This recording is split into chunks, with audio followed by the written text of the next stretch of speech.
Welcome in. A little bit of a technical issue, but Hunt Palmer coming to you from the Mercedes-Benz Baton Rouge studio downtown in the capital city on a Thursday. Hope your Thursday is going well. It's just a dreary week in Baton Rouge, and a lot of the sports stories over the week have been fairly dreary as well, but we'll get you covered here over the next 2 hours. Appreciate you hanging out with us. A number of things to cover. Who the Saints going to have a quarterback coming up? ESPN kicked that around a little bit. I'll give my thoughts on some of the options they tossed about. Jay Johnson spoke at the Rotary Club earlier today. Had a couple talking points that I want to get to later in this hour. SEC basketball power rankings, Saints defensive coordinator issues, a couple of guys out, maybe a couple of guys coming in. Signing day now in the rearview mirror. I guess the signing period's still open, but basically SEC football classes are put to bed. I've got some things that caught my eye looking at a few of those things as well. Take it or leave it, always finishes it up here on the Hunt Palmer Show. So again, appreciate y'all hanging out with us. We'll try to get our technical issues put to bed, but we're on. So let's rock and roll. Unfortunately, we're going to start with LSU and Missouri on the hardwood. Tigers lose by 10 last night, 87-77. And I'll get to the more important portion of this story, but there are a couple layers to this game last night that I want to cover as well as we progress through. And look, Missouri comes out and goes up 8-0. They knock down their first 3 threes. They're up 14 points 9 minutes into the game. And that's very often the case with LSU.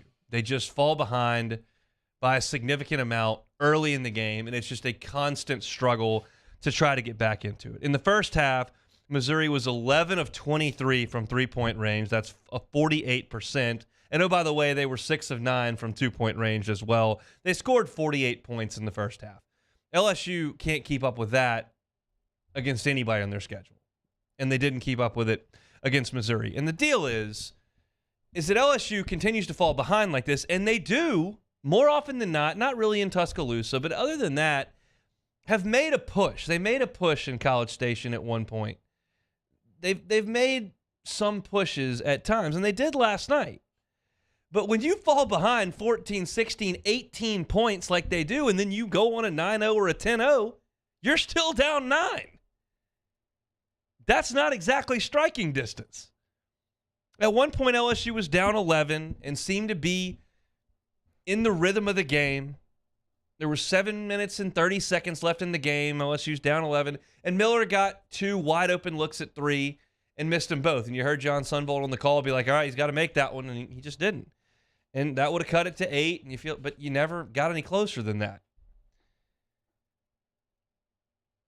And so LSU loses the game, as we expected they probably would, going on the road. And Missouri played the style of game that they wanted to play. And they got up and down. And they shot a lot of threes. And that's what Missouri wants to do. And LSU's defense last night was atrocious. It was awful. At times, Missouri made some tough shots, contested threes, contested twos, but more often than not, Missouri got where they wanted to on the floor. They got open looks. They made a lot of them. Even when LSU would draw close and get within 11, 10, 9 points, you give up a simple shuffle cut right down the lane for a dunk. Their defense was awful last night. Awful. And we've talked all year long about the offense kind of struggling, especially in SEC play, and it has. They've really struggled to score. Last night they scored 77 points, but their defense was atrocious. There's no two ways about it. And that is the biggest storyline from the game last night, that LSU's defense was awful, and that's why they lost the game. But trying to dive too deep into what did you do to lose this game and what did you do to lose that game is pretty much a losing effort on this end doing radio, because there's not really anything they can hang their hat on to rely on. Will Wade had a team 2 years ago that was terrible on defense, but they scored like crazy. They were top 10 in the country in offensive efficiency. He had a team last year that was like pulling teeth trying to get a shot to go down. They were awful on offense, but they were top 10 in the nation in defense efficiency. LSU doesn't have anything to hang its hat on. So even when one side of the ball does its job and you hold a team to 60, you can't score, and you score 49. Then you score 77, you can't stop anybody. So that's last night's story of the game. But for those of us who are sick and who have this purple and gold running so deep in the veins that you're going to continue to watch the games. I'll continue to cover it in that vein. If you are a tepid basketball fan, yeah, you're locked in if they're really good. Certainly you're going to watch tournament games. Might want to go to a game or two if Kentucky's in town. You've probably turned the page here. I don't blame you one bit.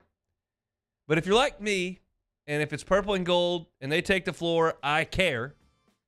I'll toss you this little nugget from last night that I took. LSU had no chance to keep up with Missouri at that pace last night. Missouri plays really fast. They got a ton of shots up, and LSU was playing right into those hands. And that's a way to lose, and they did. However, they got better shots last night than they usually do. They were in rhythm. They seemed to be a little looser. They were taking open looks.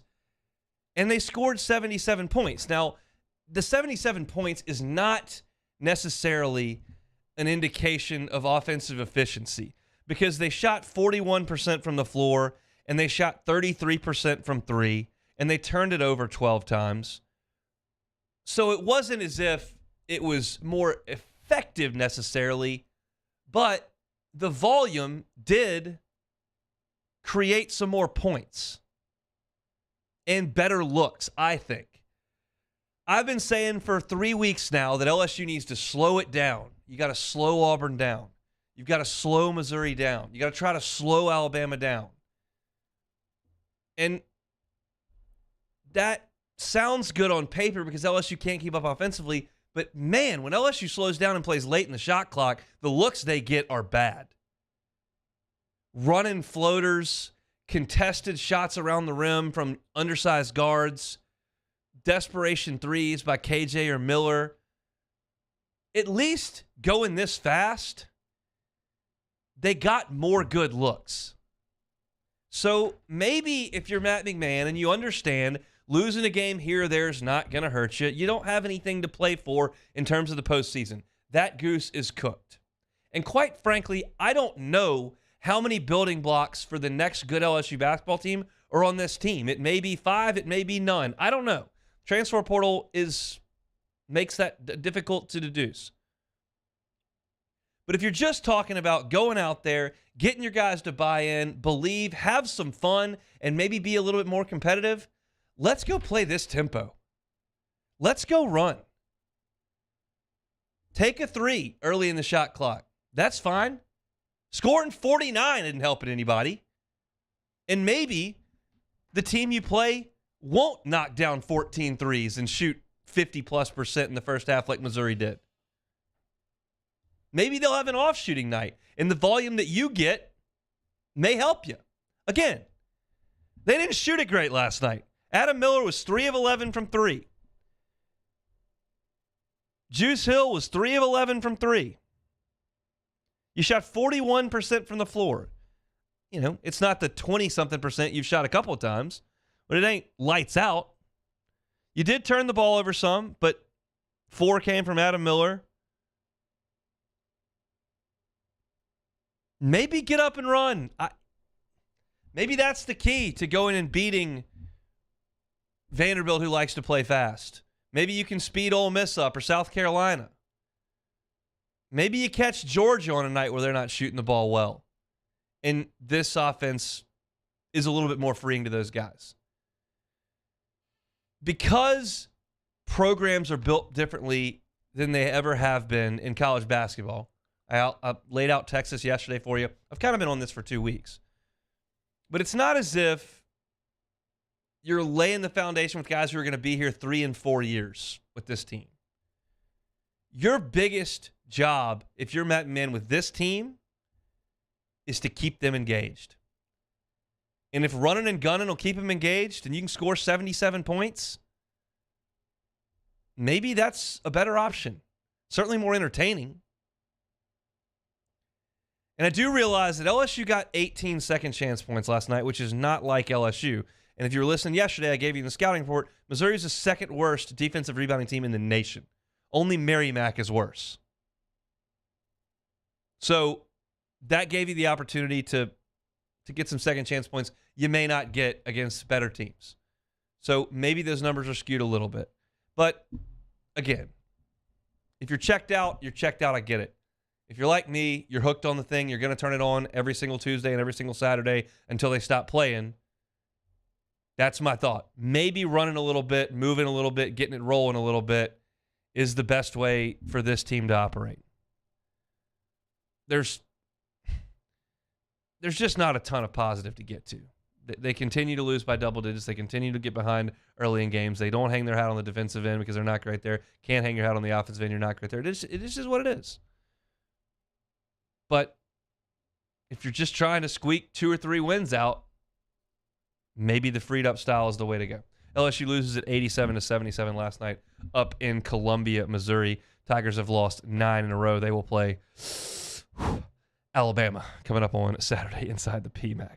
Hunt Palmer Show here on a Thursday. I hope your Thursday is getting along great. When we come back, ESPN did an exercise that Matt talked about on his show yesterday. Charlie talked with Rabelais about an hour ago about it. But I have my thoughts on what the quarterback market could look like in the NFL this year and where the Saints should and definitely should not be players. I'll give you that next on the Hunt Palmer Show. Hunt Palmer on 104.5 ESPN Baton Rouge. Bayou Ford. Check out the inventory, BayouFord.com. One of the first things you'll see if you go to BayouFord.com is the words "Don't settle."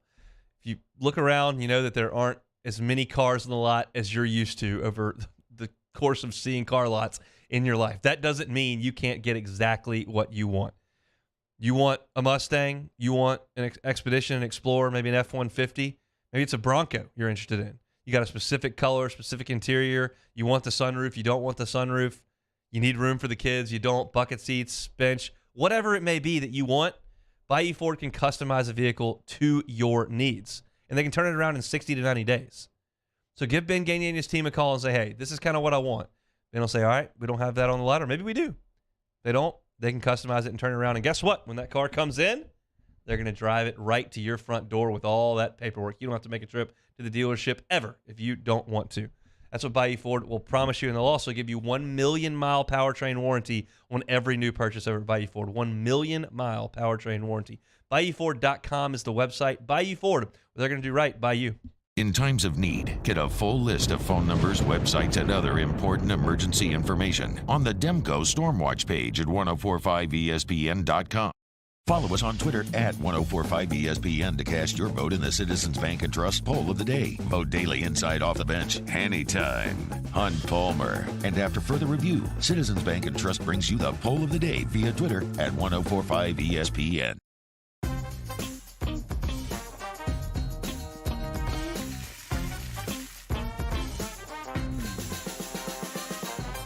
The best kept secret in town is out. Discover Tallulah at the Renaissance Hotel on Bluebonnet.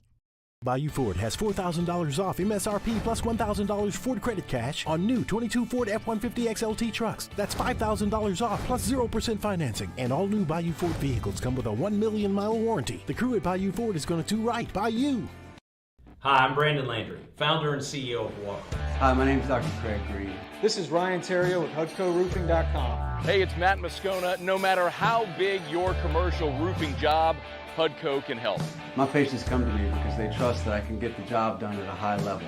Ryan Terrio and Richard Tilley have the same level of trust when it comes to roofing. If you have a roofing issue, call HUDCO Roofing. Give us a call, 364-1007, and we'll come to your house and give you a free inspection.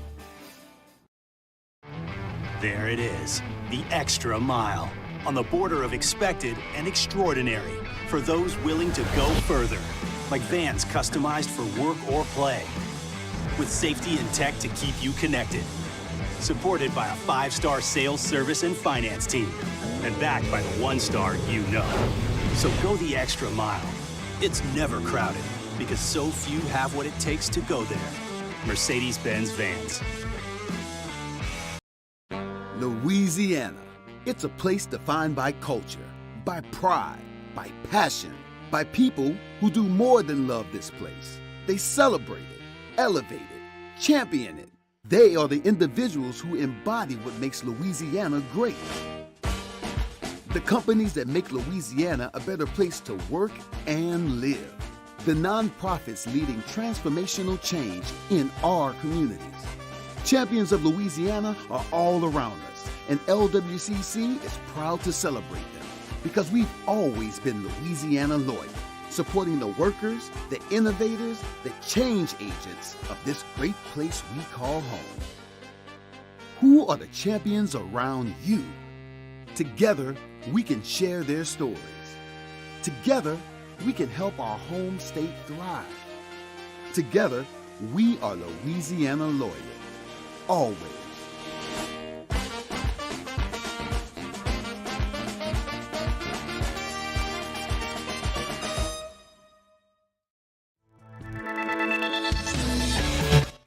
Inviting you to join us for Thursday's AFR, presented by the Aesthetic Medicine and Anti-Aging Clinics of Louisiana. Dale Brown Court is in jeopardy. We're shining the light on what some power brokers are trying to do in private. Join us, 104.5 ESPN Baton Rouge.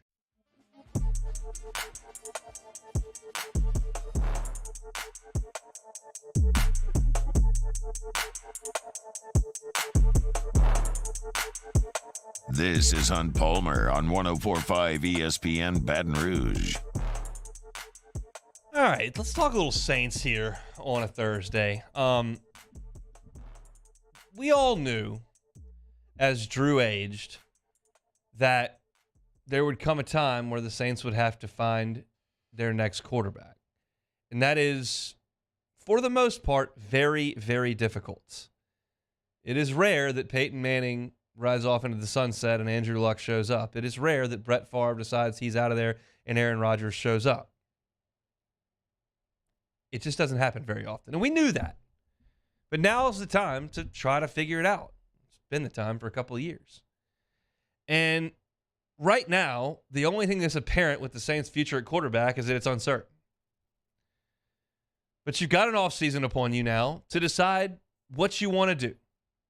You've got Jameis Winston under contract. You've got Andy Dalton that's there to be negotiated with.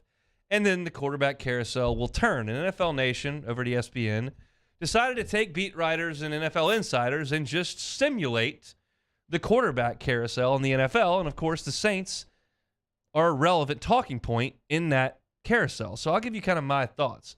The first name that's going to come up, and I believe he will be a quarterback in the NFC South next year, is Derek Carr. Now, Derek Carr signed a 3-year deal worth $121.5 million in the spring of last year. So, to get him right now, you're going to have to make a trade. And the offers that ESPN simulated were somewhere in the neighborhood of a third and a fourth, third-round pick. And that's enticing to me because I think Derek Carr can win games. But when you consider these trades, you have to consider the state of the organization and how it works with where your books currently are. And Derek Carr is expensive, and the Saints' salary cap is in absolute hell. So you're going to trade a couple of draft picks and take on this fat contract for Derek Carr with what around him? An old defense, an offensive line with some holes and some aging playmakers? Kamara? That's a no for me. You're not in position to pay that to Derek Carr and purge the rest of your roster. Doesn't work on a 3-year deal or 2-year deal for me. That's counterproductive. To take that contract for 2 years, to lose a couple draft picks where you would get young, cheap players, to go get a 32-year-old quarterback that wouldn't have a supporting cast. No thanks. I'm out on Derek Carr if there's got to be a trade involved. Now, he, I think, is the best quarterback on this list. So now you whittle on down and you look at, I think Geno Smith's going to sign back with Seattle. So you look at Jimmy Garoppolo.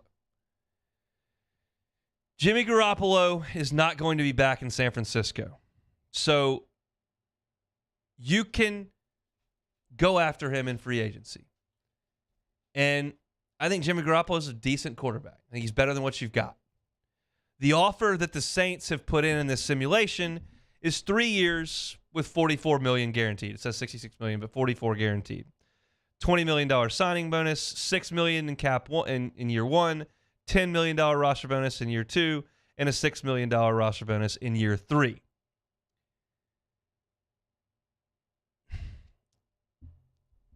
And this is the point of this exercise that I'm doing, because as I go through it and I look at the numbers and I understand what the Saints tend to do, I just don't think bringing in a quarterback that's 30 plus, pushing 30, and paying him that much money on a short-term deal, I don't think is in the best interest of the franchise. Now, you're not giving up a draft pick here, which is good, but you are going to have to purge your roster a little bit,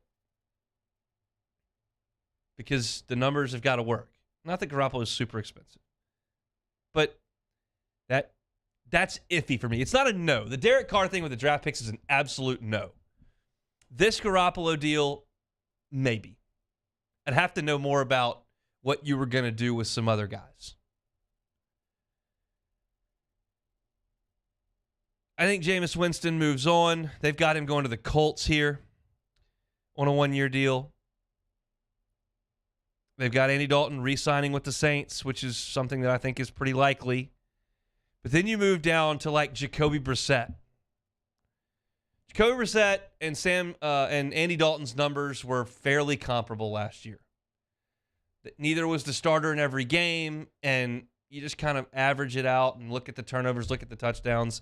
They were fairly comparable. Brissett is about $7 million cheaper on this one. It's only on a one-year deal. A one-year deal for just about anybody I can get on board with, and that includes Jacoby Brissett. And I know there are Saint fans that are sitting there going, you got to be kidding me. Jacoby Brissett to be the quarterback? Here's the resolution of this entire discussion for me. Your franchise, from a roster standpoint, age standpoint, and money standpoint, is not in position to go get a quarterback on a large contract, multi-year deal, whether that is a free agent or a trade that involves draft picks. It's just not. And so for the first time, in my opinion, the Saints will have to reset this thing. And you're not going to be very good next year. Like, that's a sucky conversation to have. And I know that no one that listens cares about this, but I just sat through it with the Cubs. They just weren't gonna add. Now, the Cubs don't have a salary cap. It was simply because they were cheap. Saints have a salary cap. But I had to sit there and go, all right, we got to reset the whole thing. Some of the guys that you really, really like are going to move on. Some of the guys that you really, really like are going to sign elsewhere. You just have to take a deep breath and swallow. It was absolutely 100% the correct thing to do to keep being aggressive while Breeze and Peyton had it going. That is now 2 years behind us, and you're going to have to swallow and deal with it, I think. I can maybe get on board with Jimmy G if you can cook the books. Maybe I could get on board with Jacoby Brissett, and you're probably going to end up with Andy Dalton. Now, we'll talk about the draft moving forward, but I said my piece on that yesterday. Under no circumstance do you trade 2, 3, 4 picks to move up 10 spots to grab a quarterback. Because I don't think you can move up high enough. And I just think you've got to take some cheap young players and influx that roster with as much young free talent, I use the term free pretty loosely, as you possibly can. It's just a sucky situation to be in. But it's one that, if you really be honest and you remove yourself from this very moment, as I'm talking about names like Jimmy Garoppolo and Andy Dalton and Jacoby Brissett that make you want to vomit on your steering wheel, if you remove yourself from that very moment and take yourself back 5 years when the Saints were doing all this stuff to add big money defensive free agents and add guys that are playmakers on the outside and trade draft picks to move up to target one guy, you knew this was coming. And now you got to pay the piper, I think. Maybe they'll prove me wrong, because let me tell you this. Kai Harley and Mickey Loomis and all those guys have a much better idea of how to work the books than I do. And I wouldn't even consider sitting here and telling you that I understand how that entire process works perfectly. But my concern would be that Peyton's gone and Breeze is gone and Allen feels a little heat and he kind of gets in their ear and everybody wants to win because that's the ultimate goal, but you try to do it too quickly and you mortgage more of the future. Just pay it off. Just pay it off right now. Eat one more year. Let a couple more of these contracts come off the books, and then be aggressive in trying to find your next quarterback. That's the way it looks to me as I read this. And look, it doesn't lay out explicitly, hey, give up for a year, like I'm saying right now. But this mock quarterback carousel does have the Saints starting Andy Dalton next year. And I'm okay with that, quite frankly, because I'm more concerned about the health of the organization as a whole than that one team. How can we do a Citizens Bank poll question to put this segment into a 3-option thing? What would you rather have at QB? Dalton. You could do Dalton, Jimmy G, or other. Or first rounder. Yeah. Meaning you're either going to pick them at 29 or trade up. I think everyone will understand that. So you actually forgot an option, though, for the Saints, and I wanted to run it by you and let me know what you think. Okay, so the Saints call Jerry Jones and say, hey, Jerry, God, just listen, just hear me out. Uh-huh. Dak for a second-round pick, Cowboys sign Jimmy G, boom, all is right with the world. Yeah, the problem is that contract's a little hefty in my exercise, but I appreciate the effort by you. I think I'm willing to sacrifice Dak Prescott for the Saints. I can see that. If you want to eat the whole contract, yeah, they'll take him. That sounds great. Casey, I think to start the question, not who would you rather, I would say understanding the Saints' current situation, who would you like to see as the quarterback? Andy Dalton, Jimmy Garoppolo, first-round pick.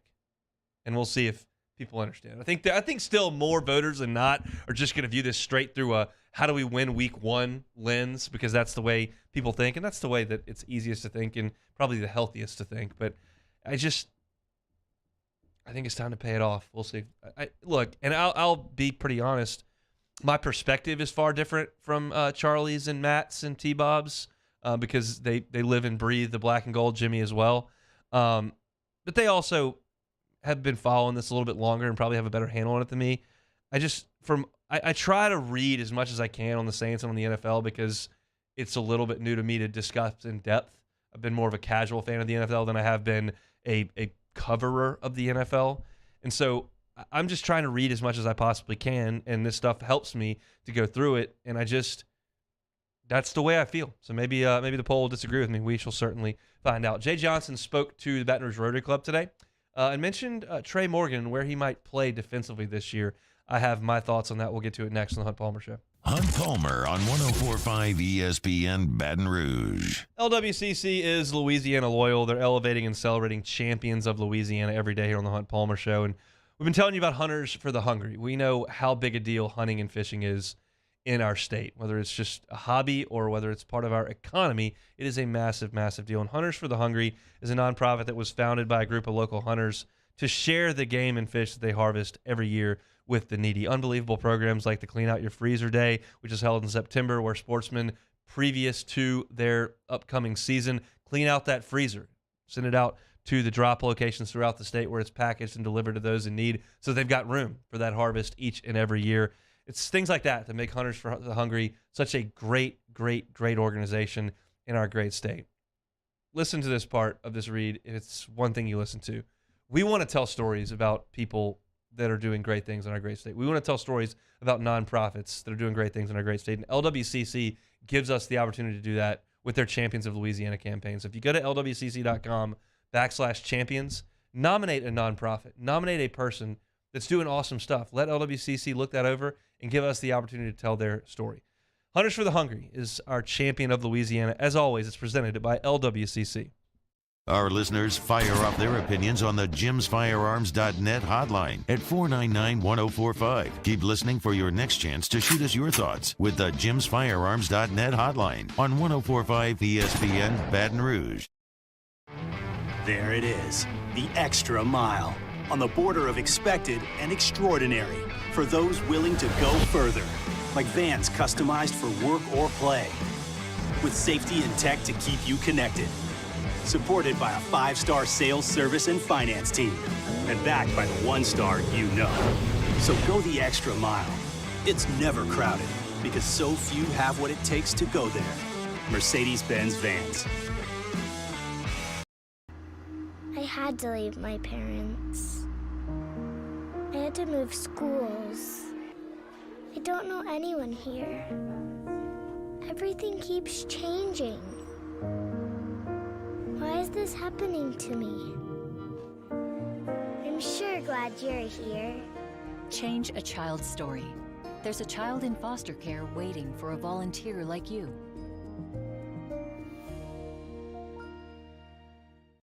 Hi, I'm Brandon Landry, founder and CEO of Walker. Hi, my name is Dr. Craig Green. This is Ryan Terrio with HUDCORoofing.com. Hey, it's Matt Moscona. No matter how big your commercial roofing job, HUDCO can help.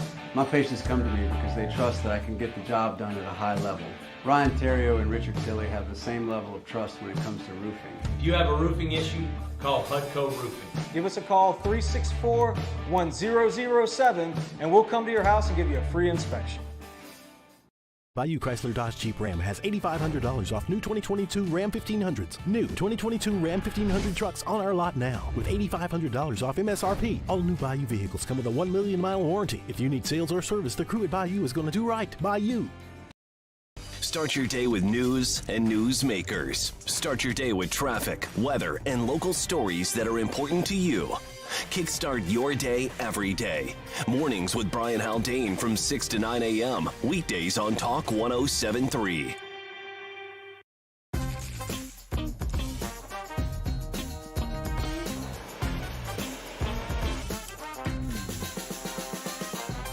The best kept secret in town is out. Discover Tallulah at the Renaissance Hotel on Bluebonnet. All right, let's say ah. Where'd my spotlight go? Super weird, but we can take care of it. Get in and get better at Patient Plus. Corval Toyota in Opelousas is here to help you ring in the new year with no markups, and you'll never pay over MSRP. And we have new inventory arriving daily. So Happy New Year from our Corval Toyota family to yours.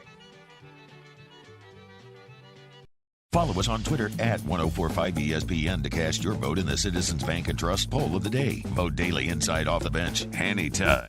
Jimmy Ott and Charles Henniger for the Thursday evening edition of Game Time presented by Bet Rivers. We're downtown at Jolly Pearl Oyster Bar on north facing Town Square. Game Time, 6 to 8 p.m. presented by Bet Rivers on 104.5 ESPN Baton Rouge.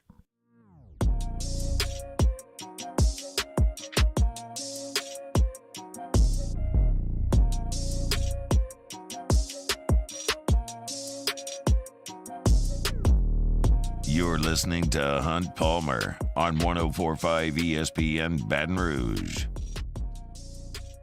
Just about 2 weeks until opening day out at the Box. LSU and Western Michigan under the lights of the Box on February the 17th. High in Kalamazoo, Michigan tomorrow is 19. So I don't think I don't even know what Western Michigan is, but whatever they are, they're probably not going to be practicing outside tomorrow if it's 19 degrees. I think they'll have to be in the warm confines of the gym.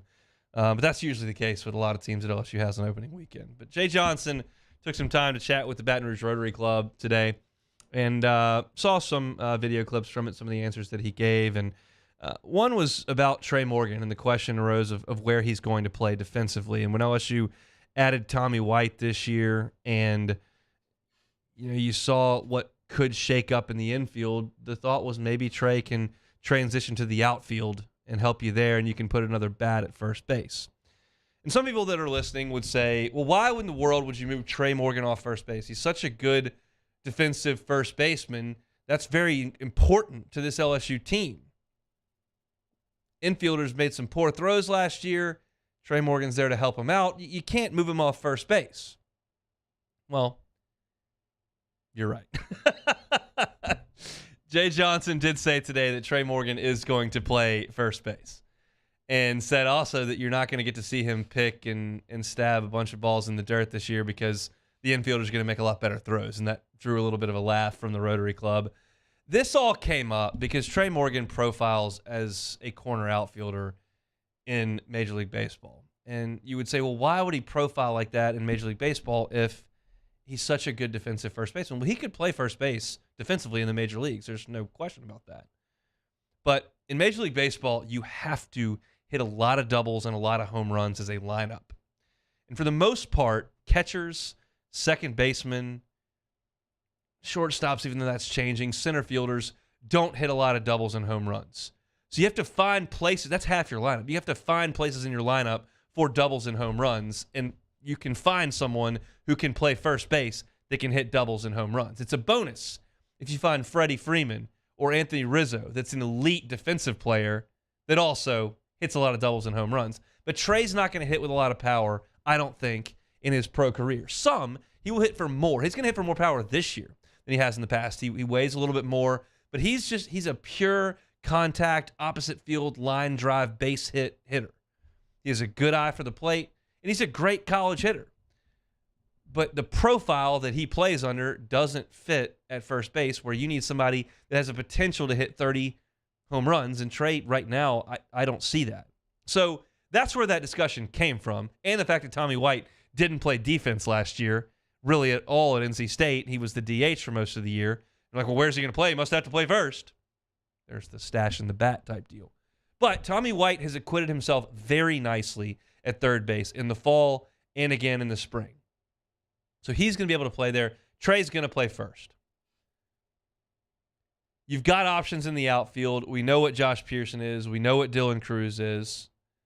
You feel like Paxton Kling can become a force and a star in this program. Josh Stevenson is still there. Gavin Dugas played some left field for you last year. He's still on the team, although he's working at second base. You've got a lot of options out there in the outfield.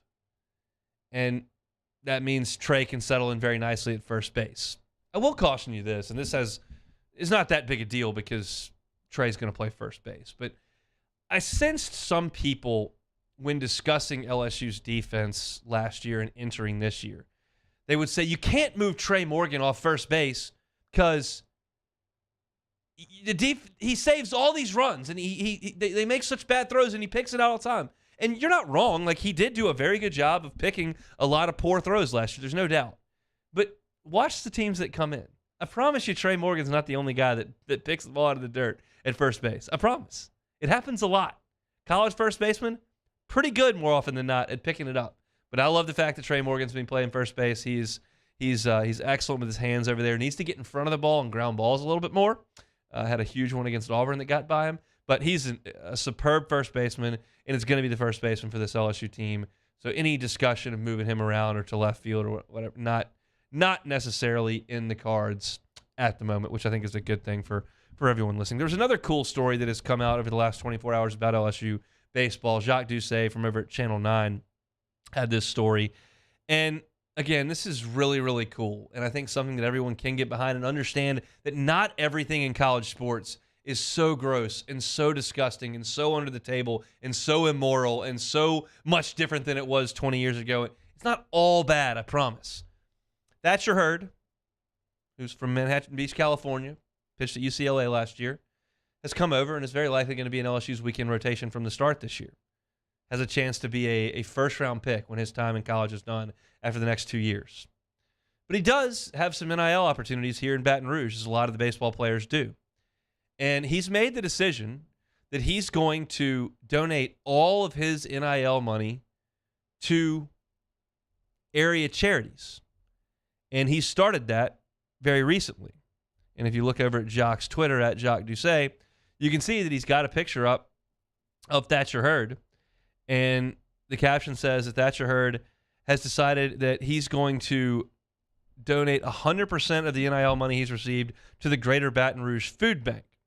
Hurd plans on donating all of the NIL money he earns moving forward to local charities. So Jacques also tweeted out that he was told that Thatcher Hurd's donation to the Greater Baton Rouge Food Bank is going to pay for 30,000 pounds of food. That's just awesome. And that's a guy who would not have been in position to make any of this stuff ever happen if it wasn't allowed. So yeah, there are so many of us that bristled a little bit, myself included, when you found out this was going to be legal. And it wasn't that I didn't want kids to be able to be compensated. It was that I thought you would have boosters sprinting up saying, hey, autograph my napkin. Here's $600,000. And that just felt, for some reason to me, it felt worse than what had gone on for the last 50 years of college athletes just getting paid under the table. I don't know why. It just did. But there are other pieces to this. And we all know that the most high-profile one at LSU is Livy Dunn and all that she's made and the popularity she's garnered from her Instagram and the crowds that follow to the gymnastics meets. And that's one piece to the pie. And there's another piece of the pie of kids that want things done for them in recruiting. And you see what happened with Jalen Rashada and all that. And then there's minor things that you never really even pay attention to, like softball and baseball players running camps and making a few extra bucks for it. And then there's just incredible stuff like this. 30,000 pounds of food that Thatcher Hurd will have donated to the Baton Rouge Food Bank. And this is just the first we've heard of this. He's got 2 years here. I don't know what kind of deal he's got, where it comes from, but he's going to continue to do great things. And if you go out there and watch baseball this year, this fall, or this springs, you're going to see Thatcher Hurd doing some awesome things on the mound. But it's also going to be really easy to pull for because of the stuff he's doing in the community. It's really, really cool that Jacques was able to sign was able to figure this out and to promote this. Did a great job. And Jay Johnson quote tweeted Jacques' tweet and said, "Winner, great pitcher, great person, awesome job, Thatcher Hurd." So really, really cool stuff. And I hope we see more stories like this that go on with the guys in their NIL stuff because it's awesome. So there's some more sound from Jay Johnson and Rotary Club. Maybe get to it tomorrow on the show. But I wanted to touch on the Trey Morgan soundbite because it drew a laugh when he said that he'll be playing the position y'all wanted to play, and the infielders do a much better job of throwing him the baseball. And then really, really cool story with Thatcher Hurd today and what he's doing with the Baton Rouge Food Bank. So awesome, awesome stuff for LSU baseball. Coming up in hour 2, have some SEC basketball power rankings. The Saints are interviewing a candidate for defensive coordinators. They've had both of their co-DCs move on. We'll tell you who that is. Signing day in the rearview mirror.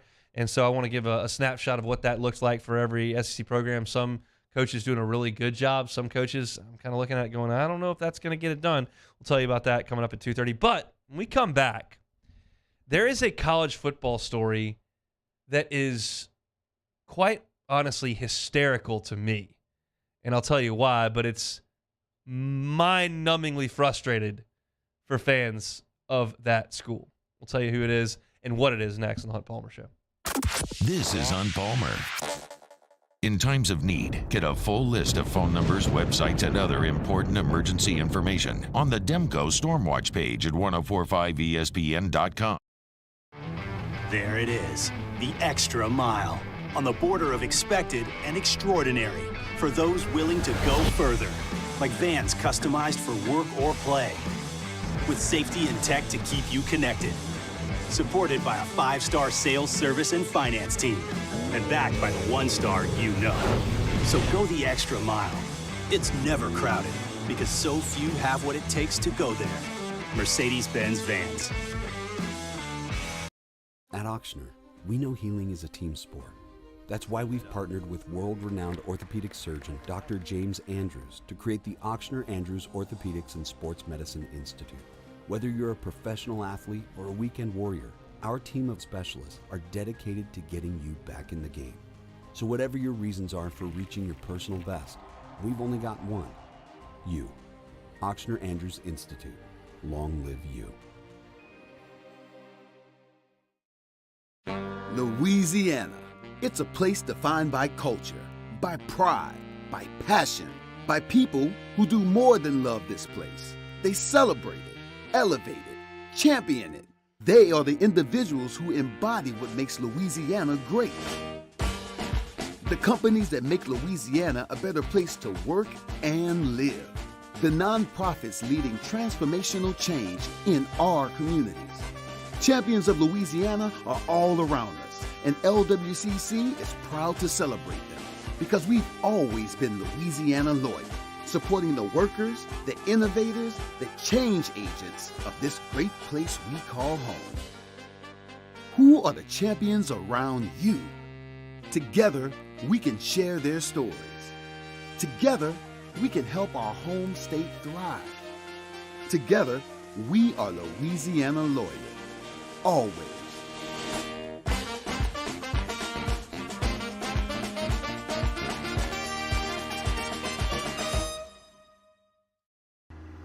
I had to leave my parents. I had to move schools. I don't know anyone here. Everything keeps changing. Why is this happening to me? I'm sure glad you're here. Change a child's story. There's a child in foster care waiting for a volunteer like you.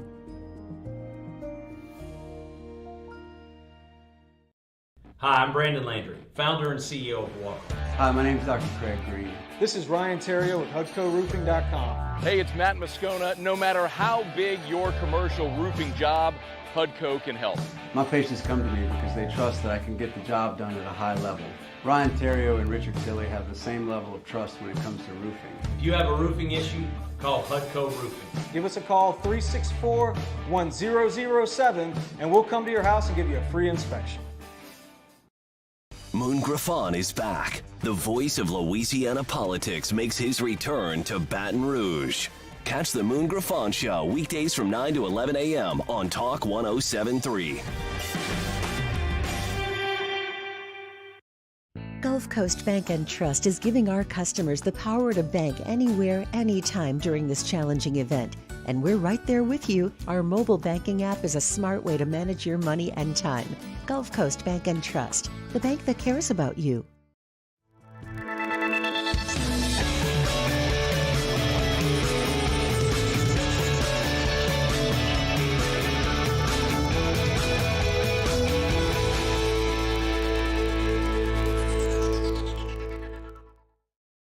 Moscona inviting you to join us for Thursday's AFR, presented by the Aesthetic Medicine and Anti-Aging Clinics of Louisiana. Dale Brown Court is in jeopardy. We're shining the light on what some power brokers are trying to do in private. Join us, 104.5 ESPN Baton Rouge.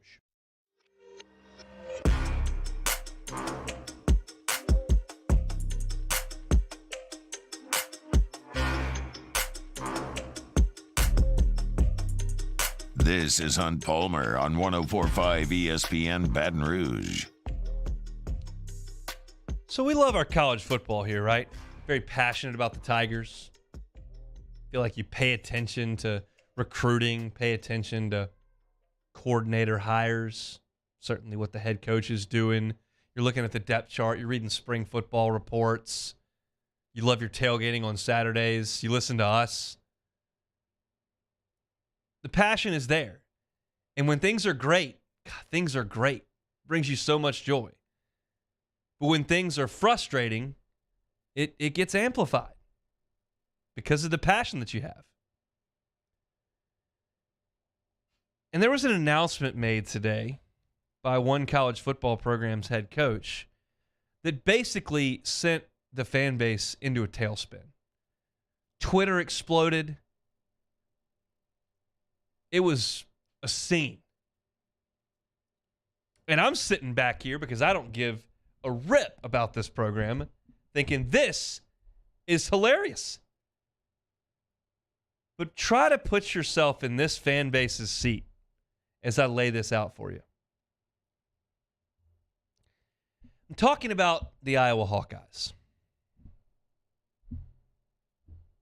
Passionate fan base. Coach that's been there a long time, had a history of winning. You know, it's usually 8, but every once in a while it's 10 or 11. Usually fields a competitive team. They did this year. They went 8-5. Played in the Big Ten Championship. No, they didn't. Purdue did. They got close to playing in the Big Ten Championship game. Listen to their offense this past year. Keep in mind, there are 131 teams in D1. 131. They were 123rd in scoring offense. 123rd in passing offense. Surely they could run the ball. Nope, worse. 124th in passing offense. That puts them out of 131 teams, 130th in total offense. 130th in first downs. Only one team in the nation worse. 129th in third down percentage. Only two teams worse. 124th in red zone touchdown percentage. So I get that they weren't moving it up and down the field, but they stunk even when they got it in the red zone. There was one statistic that involves the offense where they were second in the nation. Punts. They had the second most punts. Let me tell you how they ranked in the Big Ten. There are 14 teams in the Big Ten. In total offense, dead last. Rushing offense, dead last. First downs, dead last. Third down percentage, dead last. Red zone touchdowns, dead last. Punts, first. This was historically anemic offensively. They played South Dakota State. They scored 7 points. They played Iowa State, big rival, huge game. They scored 7 points. They played Michigan, 14 points. Illinois, they scored 6. Ohio State, they scored 10. Minnesota, they scored 13 points. They played Nebraska, who stunk, fired their coach. They scored 17 points. They were abysmal on offense from the start of the year to the finish of the year. Thankfully, their defense was so lights out, they ended up winning a lot of football games. But everyone, and I mean everyone, in Iowa City said, well, we'll just clearly Kirk Ferentz can't look at these statistics, can't look at the games that he watched, can't watch the tape, evaluate things, and determine that they don't have to make a significant change on offense. Well, today, old Kirk Ferentz walked to the podium, said, we're good. Not going to make any staff changes. Thought the staff did an awesome job. What? Now, you might ask, who is the Iowa offensive coordinator that Kirk Ferentz feels all this loyalty to? I'll tell you. His name is Brian Ferentz. You have got to be kidding me. We are worse than everyone at everything on offense. And you're going to keep your son around? Send him to quality control. He can watch tape. You're rich. He doesn't need a job. This is unconscionable. This town would explode if Brian Kelly's offense did that and he kept John Kelly, can't use Jim Kelly, that's a real person, and John Kelly got kept around for year 2. When I saw this, I started cackling at my desk. I mean, you can't make this stuff up. They were the worst offense in the nation, and he's keeping his kid around to do it. I'm pretty sure my dad would fire me if that happened. You can go coach somewhere else. That was terrible. Here's your buyout. I'll give you an allowance from whatever Kirk Ferentz is making, but you can't call plays anymore, boss. That stunk. But it appears that he'll be back next year. So we'll see if the Hawkeyes can scrap out double digits against the South Dakota State Jackrabbits next year, because they certainly didn't last year. Whew. Tough scene in Iowa City. That's your end of hour number 1 here. If you missed any of it, catch it on demand, 1045 ESPN Baton Rouge, 1045ESPN.com. On the on-demand tab, you can get all of our shows, including this one. Sound is uploaded each and every day. We started the show with a reaction to LSU and Missouri on the hardwood last night, and kind of my thoughts on the game, but more importantly, what they could draw moving forward for those of us that are sick enough to keep watching.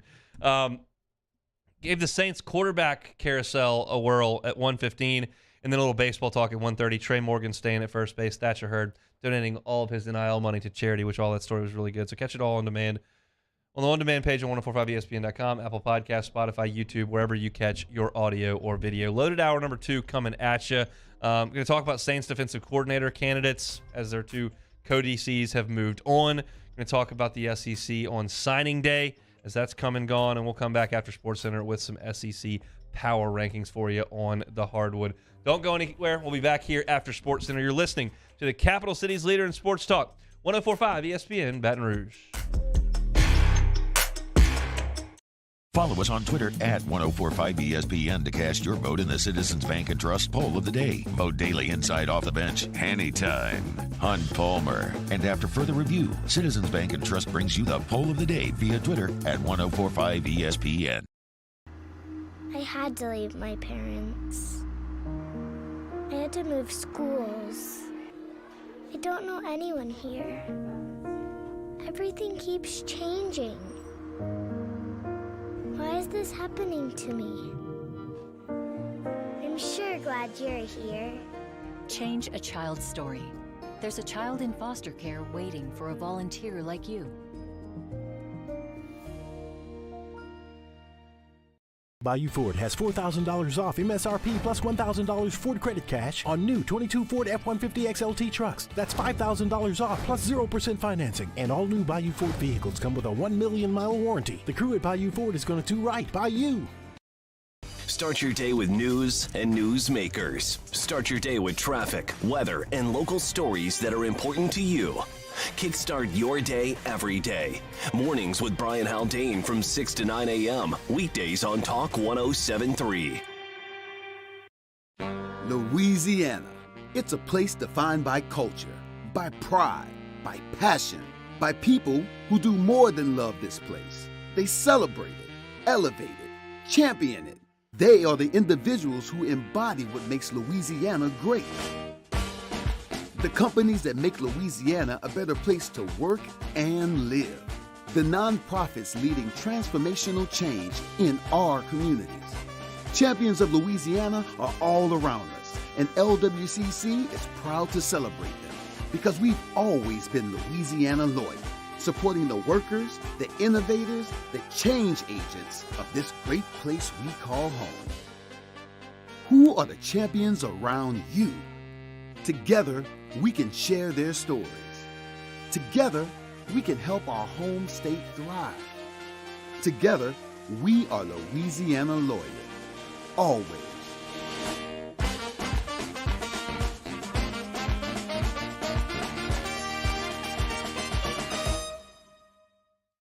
Hi, I'm Brandon Landry, founder and CEO of Walker. Hi, my name is Dr. Craig Green. This is Ryan Terrio with HUDCORoofing.com. Hey, it's Matt Moscona. No matter how big your commercial roofing job, HUDCO can help. My patients come to me because they trust that I can get the job done at a high level. Ryan Terrio and Richard Tilley have the same level of trust when it comes to roofing. If you have a roofing issue, call HUDCO Roofing. Give us a call, 364-1007, and we'll come to your house and give you a free inspection.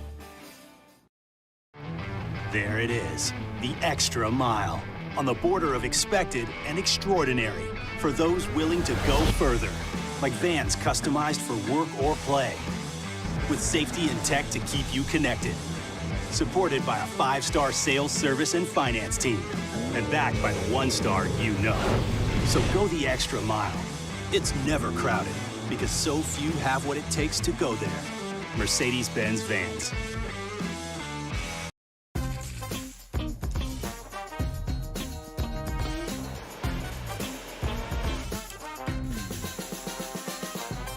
The best kept secret in town is out. Discover Tallulah at the Renaissance Hotel on Bluebonnet. All right, let's say ah. Where'd my spotlight go? Super weird, but we can take care of it. Get in and get better at Patient Plus. Cornell Toyota in Opelousas is here to help you ring in the new year with no markups, and you'll never pay over MSRP. And we have new inventory arriving daily. So Happy New Year from our Corvell Toyota family to yours. This is SportsCenter.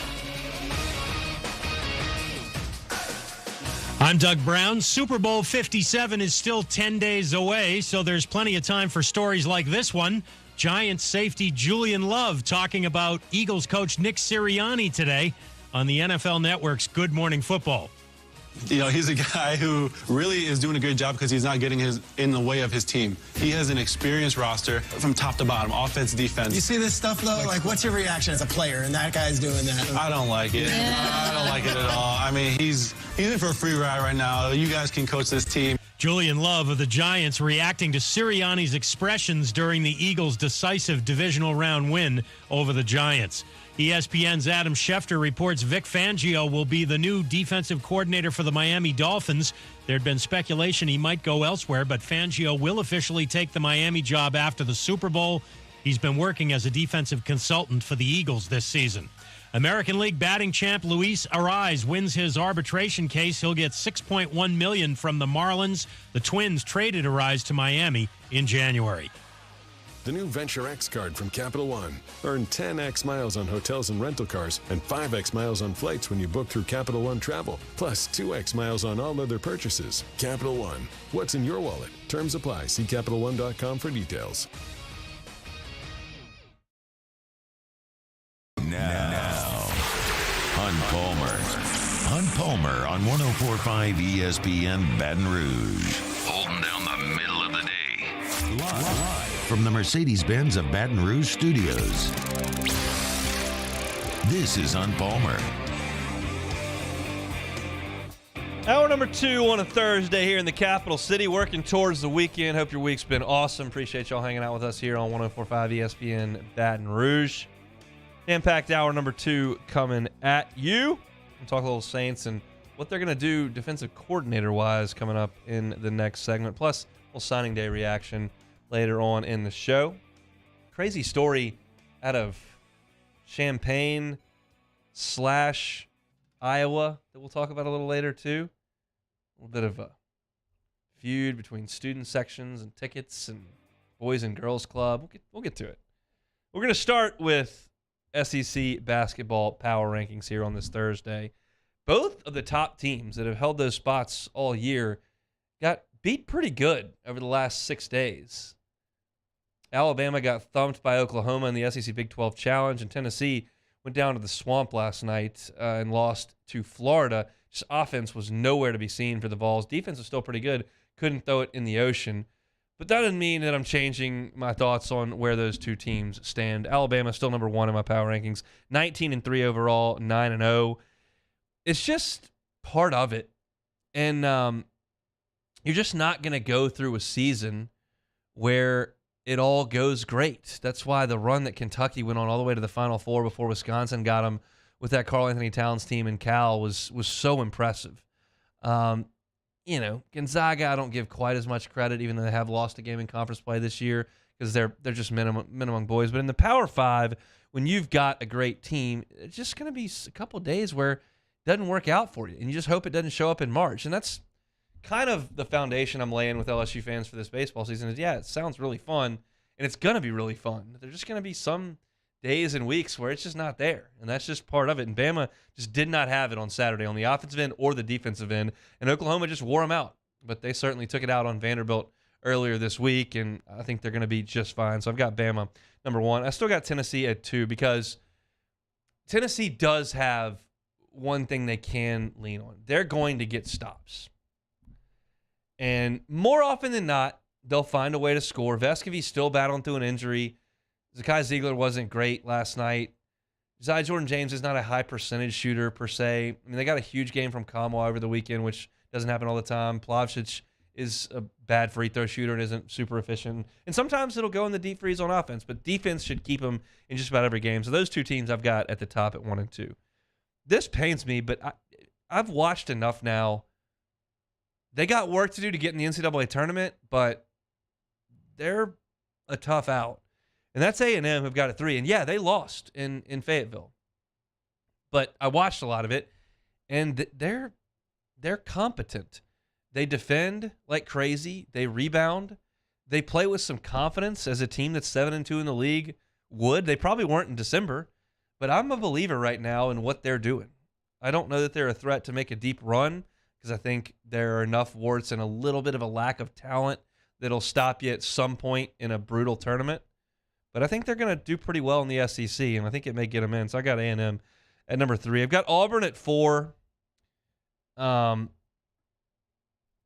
It's been up and down for Auburn, non-conference and conference play. Let A&M come in there and beat you, which is impressive, I think. They are 7-2. So I got Auburn there at number 4. Bruce Pearl's team, I think, is a tournament team. Kentucky, I've got at 5, 15-7, 6-3 on the year. It's a different looking team, and Wallace did not play this week, so they got to get him healthy because he's the genesis of this little turnaround they've had where they're playing him more than they are. Xavier Wheeler at the point. Sheboy has been exposed on defense a little bit this year in a way that he wasn't last year, especially in pick and rolls, but he's still a machine on double-doubles. So they're good. I got him at 5. I think Missouri was pretty impressive last night just to watch in person. I haven't watched a lot of their games all the way through. Some. Watched them play Arkansas a little earlier, and I have certainly seen them, but that was as intently as I've watched because they're playing my team. And right now, based on the last 3 games they're played where they're shooting damn near 50% from 3, that's a force. And they are confident. They're shooting it confidently, and they're going to have real issues on the backboard and some issues on defense, which are going to stop them from making any kind of deep run. But they're scary because they can shoot. They can shoot 1 through 5, and Coach Gates lets them shoot. So they do. And you saw it last night, so I've got them at 6. Arkansas I've got right in the middle of the pack at 7. Bracketology still got them in. I think they got work to do. Nice win over A&M at home. They needed to do that to hold serve, and they did. But the shooting is just a lot for me. And they're 4-5 in the league.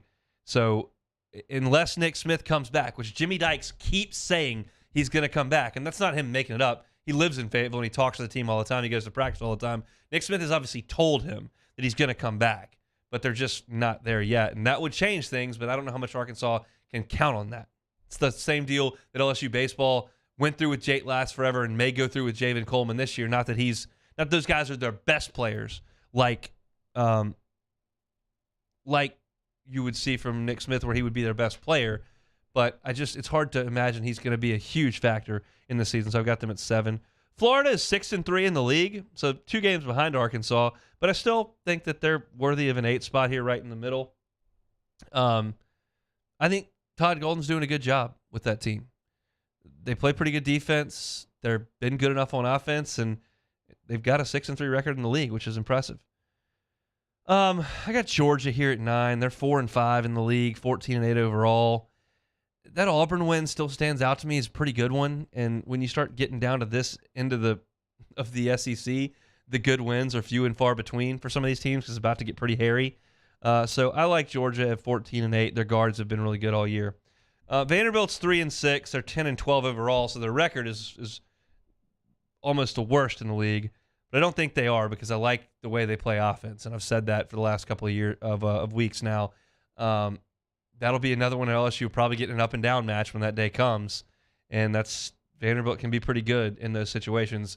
Clearly, they were not very good when they got beat by 60 in Tuscaloosa, so they're still down there at the 10 spot. I got Mississippi State at number 11. They're a one-trick pony. They defend like crazy. They try to finish at the bucket. Tolu Smith is probably going to be a second or third team all-league player at the 5, but there's not much there in terms of talent and offensive ability, so that limits them severely. If they're going to win conference games, they're going to have to win them 68-61, and that's hard to make a living doing. I do have your Fighting Tigers of LSU at 12. You say, how could you put 2 teams behind them? I promise you I can.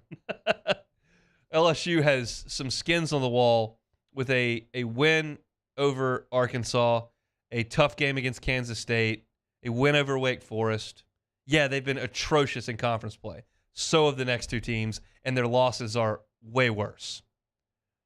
Plus, one of them had a guy just quit the team. So South Carolina, I've got at 13. They play hard. They're 1-8 in the league. How they went to Rupp and won, we'll never know, but they did. They've got 1 5-star freshman who can play. The rest of that team is not very talented. Josh Gray, if you'll remember, who was a 7-footer that Will Wade brought in a few years ago. from up in New York. He is on the team and gets a lot of minutes, and he's big, but that's about it. And then I've got Ole Miss at the cellar spot now. I know they beat South Carolina, and that's why South Carolina was at the end for a couple of weeks. But Ole Miss now with Day-Day Ruffin basically quitting the team, who was a McDonald's All-American and hadn't played that great for him for 2 years, but was talented. He basically leaves them with Matthew Morrell and nothing else, and Matthew Morrell's hurt. So they don't have anyone to do anything on that team. Nobody's going to their games. They're losing every game. They're 1-8 in the league. Their one win was South Carolina, which is a considerably worse win than South Carolina's or LSU's. So I got Ole Miss hanging out in the cellar here. That's my SEC Power ranking starting at 1. Bama, Tennessee, A&M, and Auburn 1 through 4. Kentucky 5, Missouri 6. Arkansas 7, Florida 8. Georgia 9, Vanderbilt 10. Mississippi State is at 11. You got LSU at 12. South Carolina at 13, and Ole Miss bringing up the rear at number 14. Been doing this on the football and basketball side. I may bring it to baseball, but this may be our poll question tomorrow if I give it some thought. I'm considering, because the basketball season has gone the way it was, and I don't know that everybody's as locked in on SEC basketball as they would be, I'm considering going to a little bit more baseball coverage outside of LSU, and that's not something that I've really ever done on the air. I don't know if LSU baseball fans care about Ole Miss's non-conference series or Arkansas's non-conference series or A&M playing in the Houston College Classic. Do you, because LSU it's such an anticipated season, and because I feel like people want to move on and talk about something different, I wonder if there's a little bit of airtime to be had for some baseball talk that's not LSU-centric. So those of y'all in the Bayou Ford chat, you can lay it on me right now. Maybe we'll use that as a Citizen Make Poll question of the day tomorrow and read it out. But let me know if y'all want to hear some more SEC baseball talk that doesn't have to do with LSU, because it fills some airtime that maybe we'd be talking about some basketball. So we'll check into that tomorrow, I think. But I'll look into Bayou Ford chat now for some answers. When we come back, the Saints are digging around for defensive coordinator under Dennis Allen. I'll give you my thoughts on it next. Hunt Palmer on 104.5 ESPN Baton Rouge. One Bath and Closets. Check them out at onebathandclosets.com. Free consultation from One Bath and Closets if you are looking to upgrade your closet space. This is how the process works. David Duvall and his team come over there, and they sit you down with a questionnaire. Maybe sometimes it's best if the male in the relationship leaves the room so that the female can talk about how many shoes she's got in the closet. But we'll get that questionnaire figured out. They'll assess it and say, what do you need? What do you want? What would you like? And they'll come back with a customized solution for you for a brand new closet. Maybe you need to knock something out and do a full-scale renovation of your closet. They can do that at One Bath and Closets because they're licensed contractors. Maybe you've got the closet space. You don't know how to use it. They can put in tie racks or different drawers. They can put in cubbies, baskets, mirrors, and make your closet more functional. You won't know unless you try. And David Duvall and his team, if you tell them that the Hunt Palmer Show sent you, is not going to charge you for the rip out of your existing closet or the installation labor costs of a new one, just the unit. And, of course, we tell you every day about the awesome things they can do inside your bathroom. The tub-to-shower conversions are wildly popular. Take that tub out, put in a gorgeous walk-in glass shower. The testimonials are right there at onebathandclosets.com. Give them a try. See what they can do for your current living situation in your bathroom or your closets. Onebathandclosets.com is the website. Onebathandclosets.com. Our listeners fire off their opinions on the jimsfirearms.net hotline at 499-1045. Keep listening for your next chance to shoot us your thoughts with the jimsfirearms.net hotline on 104.5 ESPN Baton Rouge.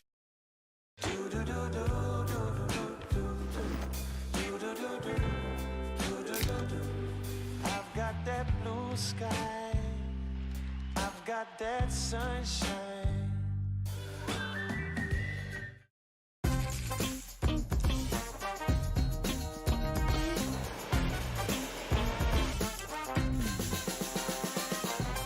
The best kept secret in town is out. Discover Tallulah at the Renaissance Hotel on Bluebonnet. I had to leave my parents. I had to move schools.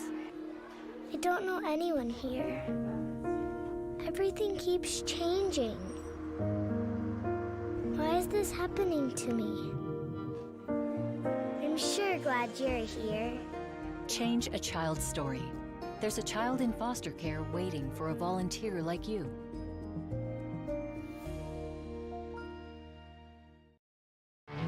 There it is, the extra mile, on the border of expected and extraordinary for those willing to go further, like vans customized for work or play, with safety and tech to keep you connected, supported by a 5-star sales, service, and finance team, and backed by the 1-star you know. So go the extra mile. It's never crowded, because so few have what it takes to go there. Mercedes-Benz Vans. Louisiana. It's a place defined by culture, by pride, by passion, by people who do more than love this place. They celebrate it, elevate it, champion it.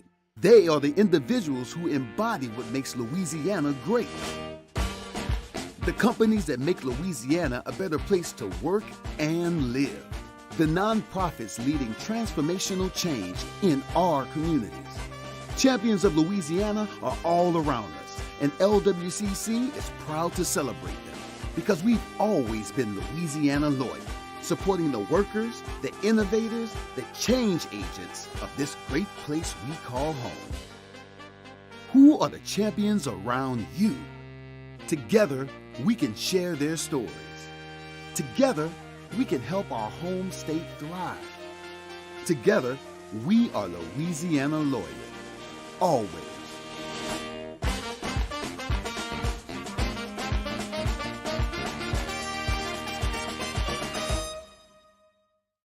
Hi, I'm Brandon Landry, founder and CEO of Walker. Hi, my name is Dr. Craig Green. This is Ryan Terrio with HUDCORoofing.com. Hey, it's Matt Moscona. No matter how big your commercial roofing job, HUDCO can help.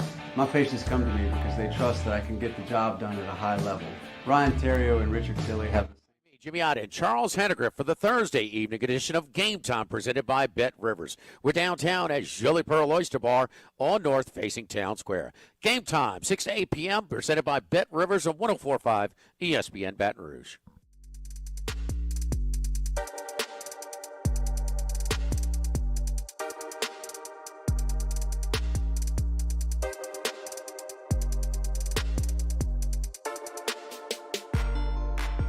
You're listening to Hunt Palmer on 104.5 ESPN Baton Rouge. I have gotten a little bit of a chuckle, and I apologize. It's not at your expense, Saints fans. I promise it's not. It's just humorous at times to me. Some of the things that the fans feel and express and say, some of the things I catch on Twitter, and then the actual reaction of the franchise and what they decide to do. And last year, I shouldn't say last year, the season that just ended, that hasn't even come to its conclusion yet. But this past season, the Saints defense kind of got it in gear late. They played pretty well. It wasn't the Saints defense fault that they lost the game in Tampa, where they couldn't hold a late lead, but the offense didn't score any points. It's not the Saints defense's fault that they lost a couple of games late. They were great in Philly. Had a pick six, shut the Eagles down with a backup quarterback. Defense was okay late.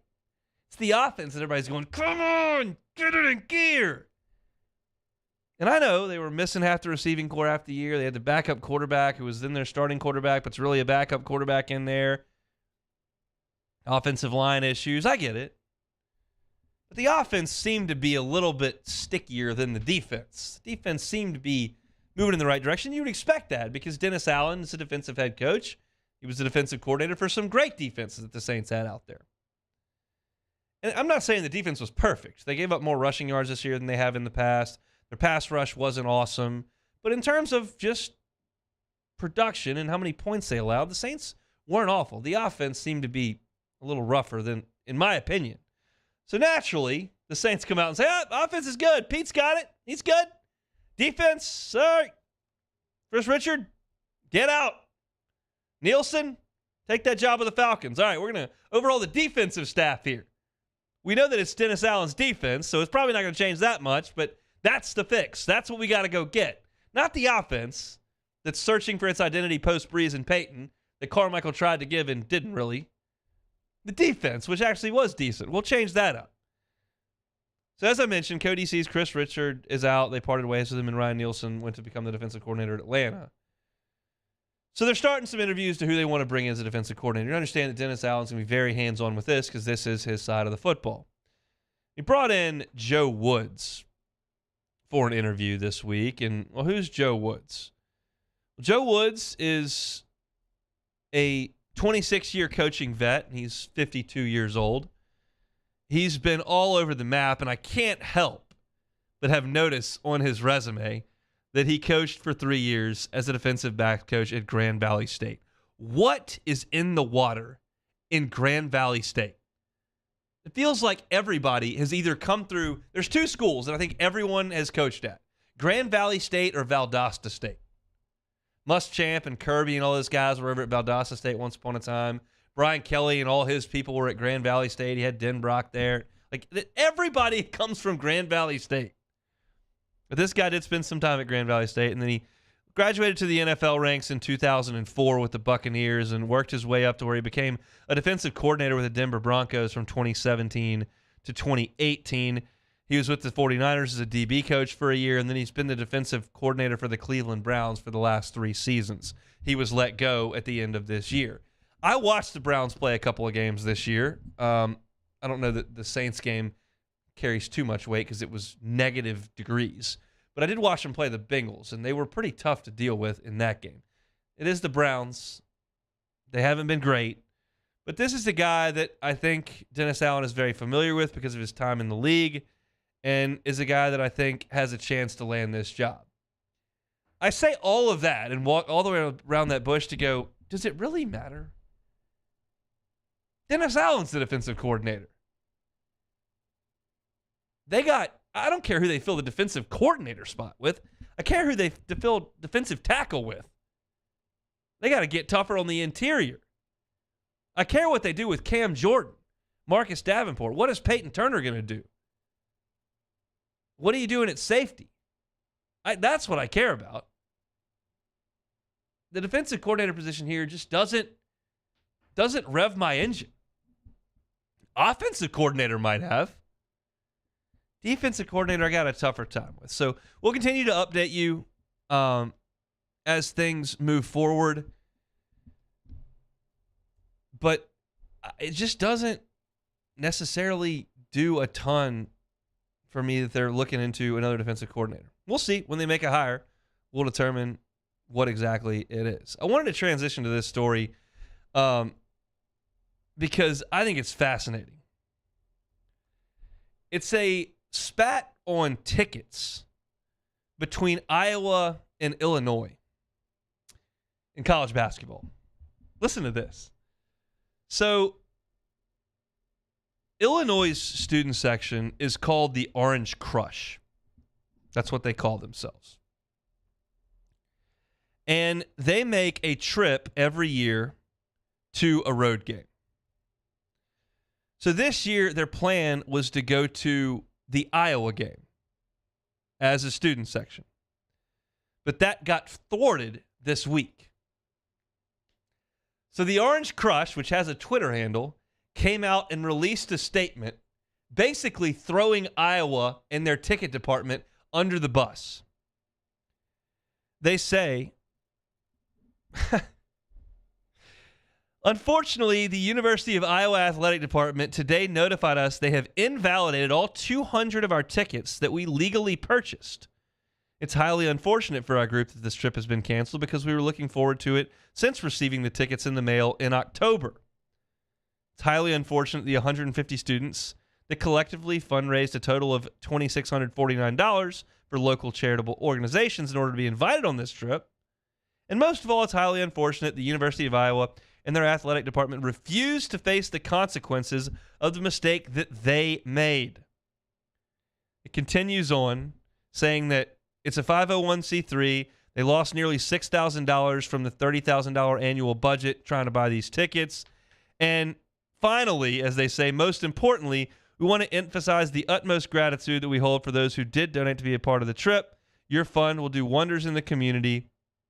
And for those in need of support, we wish our men's basketball program luck this Saturday. We'll be cheering from afar as you fight for another road game. And then they went on to say that we issue great thanks to all of you for the adoration you have shown the Orange Cruff throughout your cowardice, which is what they were saying to Iowa. Basically, the Orange Cruff says, we bought these tickets, 200 of them. We were planning on coming. We spent a lot of money. We raised some money for charity to get these tickets, and now you're telling us we can't go. Went as far as to call Iowa cowardly. So Iowa comes back with their own little rebuttal to this, and they released a statement.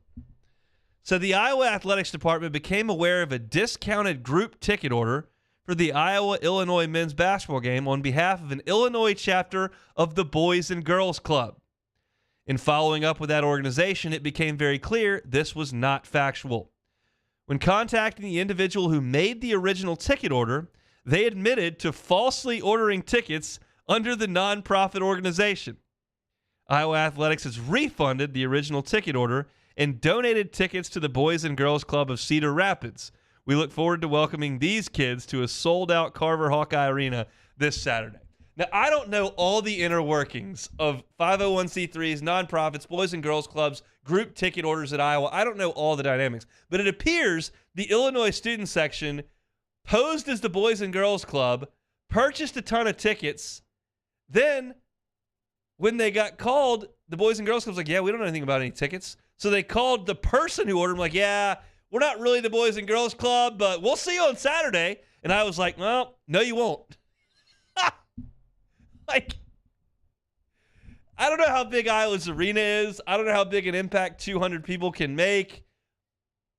It seems like some hardball, little bit of politics, and maybe some disingenuous behavior on the Illinois section. It certainly was disingenuous to release that statement. But there's another part of me that's like, they just bought tickets to the basketball game. We had issues in high school playoff games with opposing town fan bases buying up too many tickets, and then you lose your home court advantage. That's all politics, whatever. This seemed, kind of harmless to me. Maybe disingenuous, maybe a little bit of lying through your teeth. 200 tickets, you're getting the revenue. But I think it's hilarious that it led to back and forth on Twitter. One student section calling the athletic department at Iowa a coward, and them saying, well, you posed as a charity, and you're not. College sports. Very fun. So Iowa and Illinois with a little bit of flavor, and some kids from the Cedar Rapids Boys and Girls Club coming at you on Saturday. When we come back, got a couple more segments left to go here on a Thursday edition. I want to talk signing day and what happened in the Southeastern Conference. Some familiar names at the top, some familiar names at the bottom, but every coach is in a little bit of a different spot. What did yesterday look for him? It's the Hunt Palmer Show. This is Hunt Palmer. In times of need, get a full list of phone numbers, websites, and other important emergency information on the Demco Stormwatch page at 1045ESPN.com.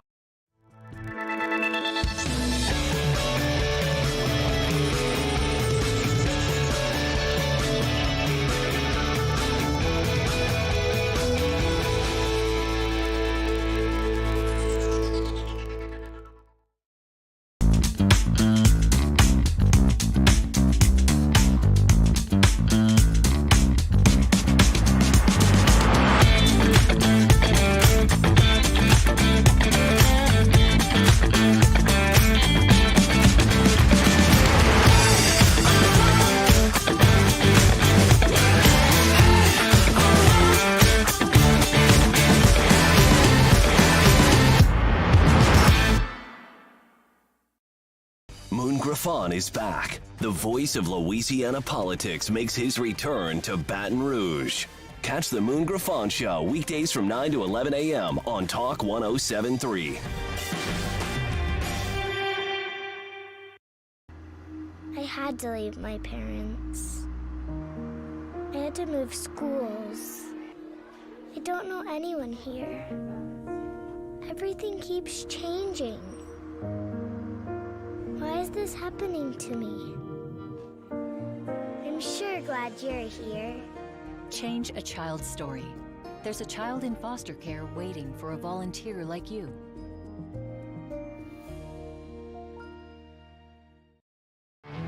There it is, the extra mile, on the border of expected and extraordinary, for those willing to go further, like vans customized for work or play, with safety and tech to keep you connected, supported by a 5-star sales, service, and finance team, and backed by the 1-star you know. So go the extra mile. It's never crowded, because so few have what it takes to go there. Mercedes-Benz Vans. Louisiana. It's a place defined by culture, by pride, by passion, by people who do more than love this place. They celebrate it, elevate it, champion it. They are the individuals who embody what makes Louisiana great. The companies that make Louisiana a better place to work and live. The nonprofits leading transformational change in our communities. Champions of Louisiana are all around us, and LWCC is proud to celebrate them because we've always been Louisiana loyal, supporting the workers, the innovators, the change agents of this great place we call home. Who are the champions around you? Together, we can share their stories. Together, we can help our home state thrive. Together, we are Louisiana loyal. Always.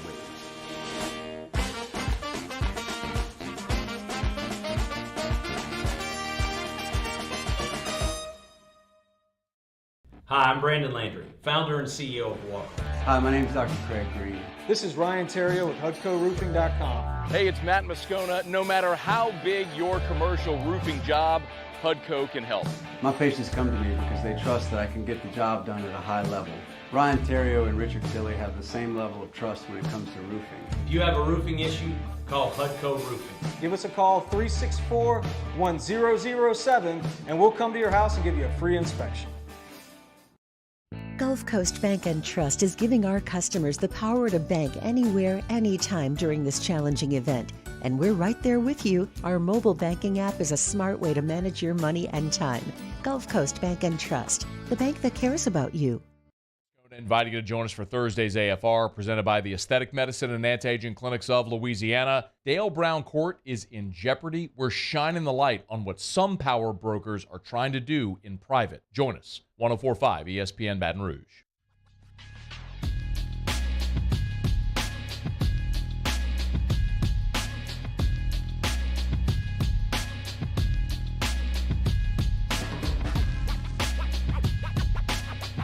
This is Hunt Palmer on 104.5 ESPN Baton Rouge.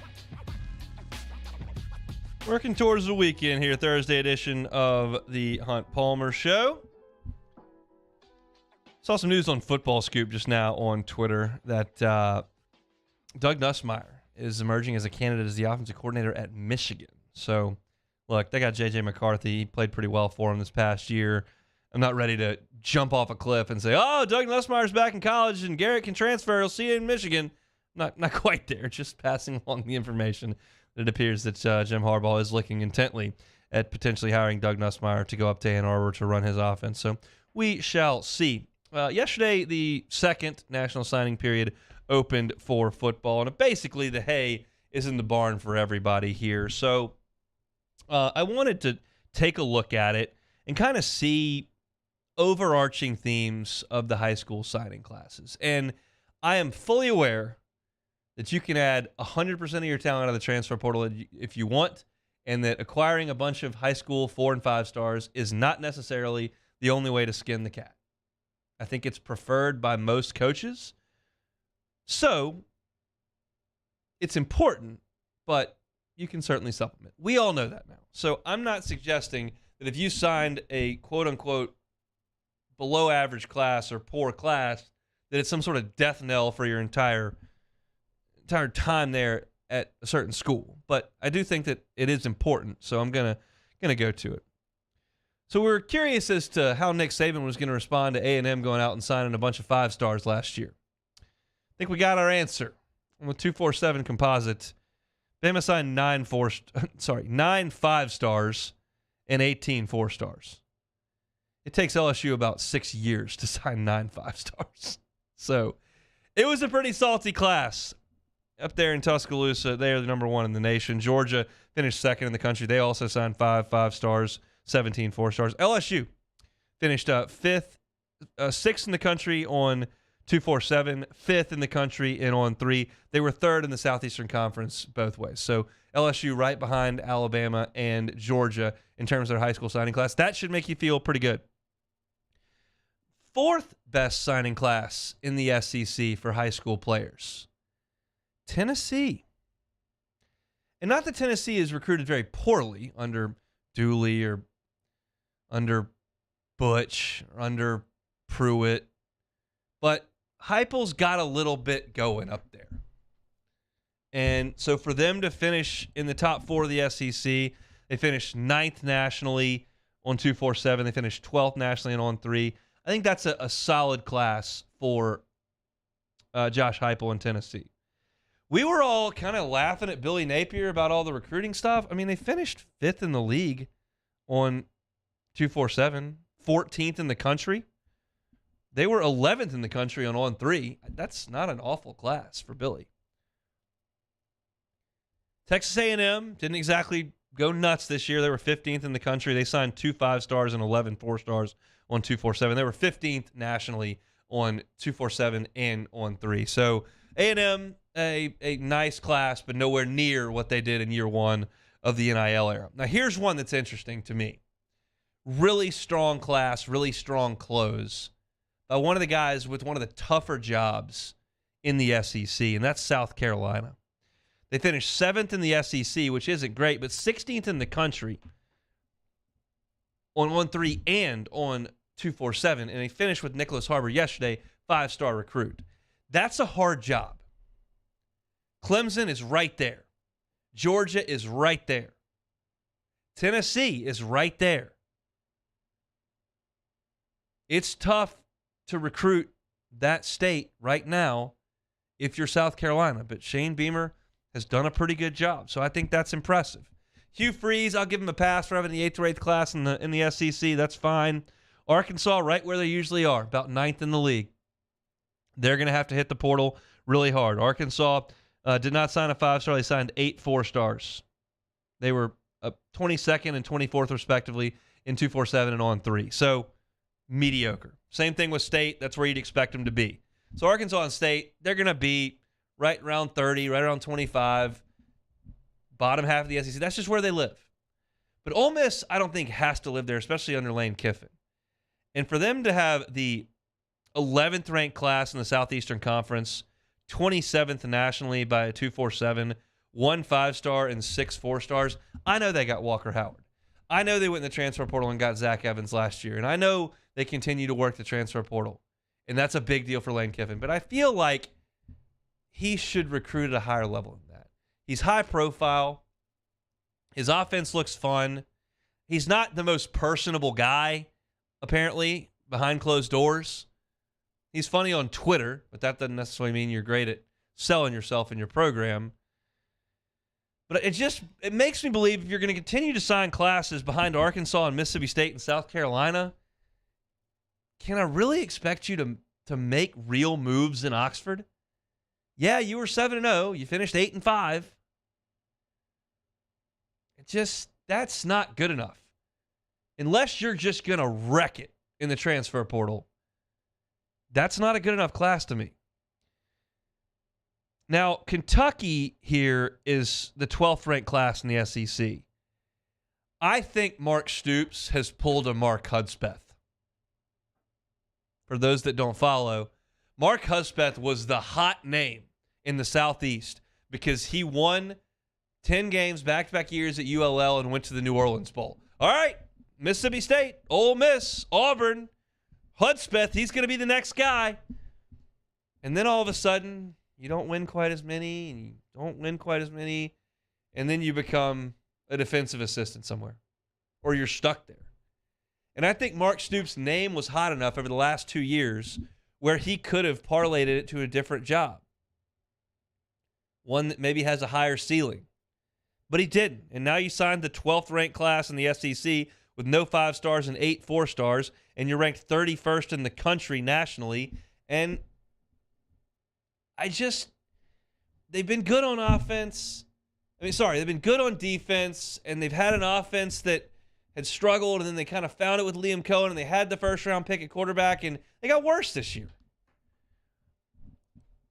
I'm all for developing guys and having older players in the transfer portal. You can't sign any players out of high school. Maybe you do have your next Josh Allen in there, who's a 3-star that explodes and becomes a first-round pick. Maybe you do have your next Wan'Dale Robinson, who is not highly thought of by many people because he's undersized, but he's a great player.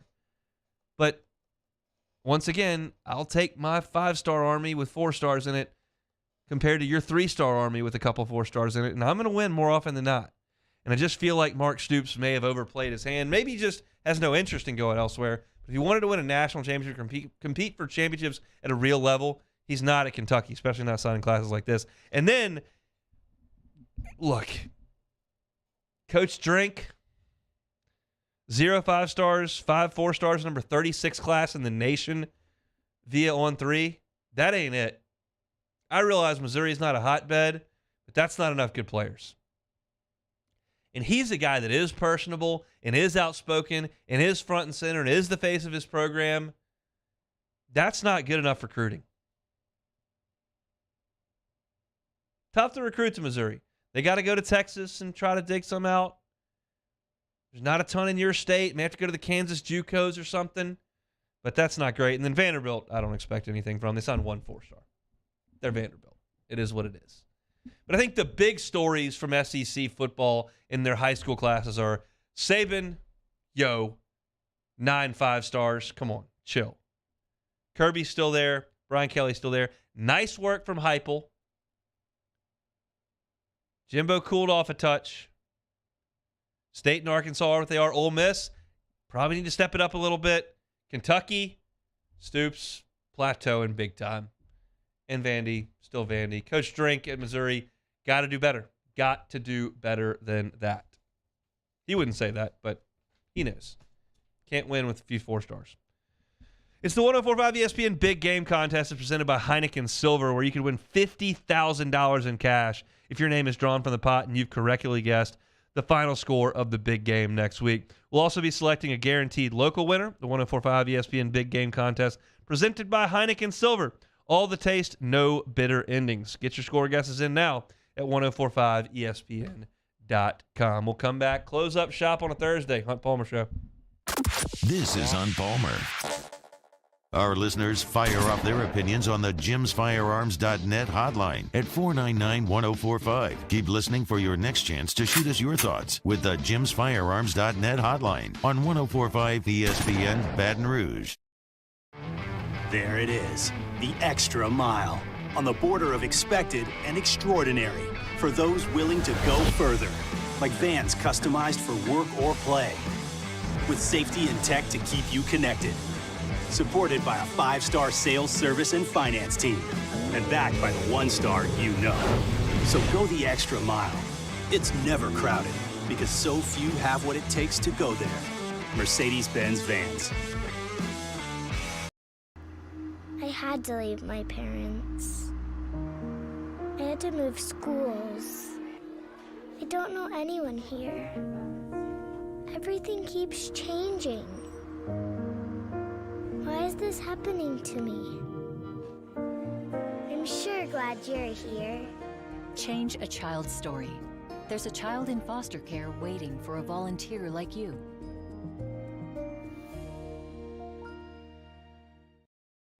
Louisiana. It's a place defined by culture, by pride, by passion, by people who do more than love this place. They celebrate it, elevate it, champion it. They are the individuals who embody what makes Louisiana great. The companies that make Louisiana a better place to work and live. The nonprofits leading transformational change in our communities.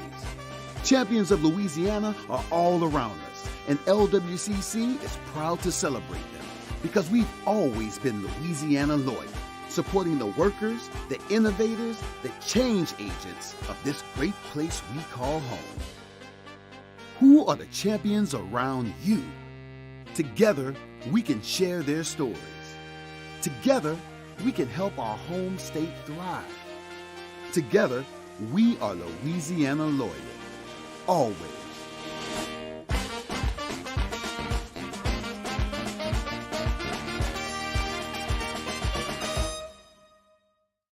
Hi, I'm Brandon Landry, founder and CEO of Walker. Hi, my name is Dr. Craig Green. This is Ryan Terrio with HUDCORoofing.com. Hey, it's Matt Moscona. No matter how big your commercial roofing job, HUDCO can help.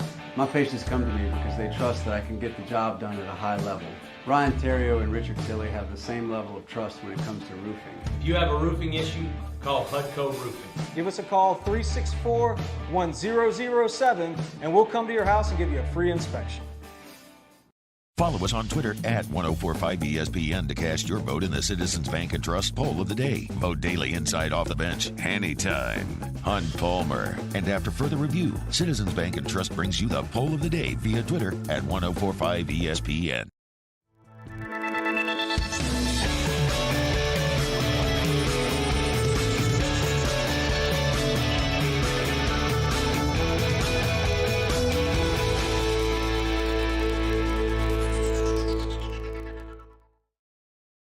Start your day with news and newsmakers. Start your day with traffic, weather, and local stories that are important to you. Kickstart your day every day. Mornings with Brian Haldane from 6 to 9 a.m. Weekdays on Talk 107.3.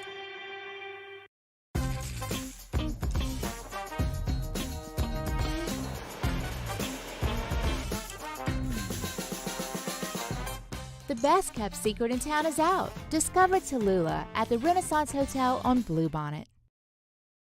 All right, let's say ah. Where'd my spotlight go? Super weird, but we can take care of it. Get in and get... Jimmy Ott and Charles Henegriff for the Thursday evening edition of Game Time presented by Bet Rivers. We're downtown at Jolie Pearl Oyster Bar on North facing Town Square. Game Time, 6 to 8 p.m. presented by Bet Rivers on 104.5 ESPN Baton Rouge.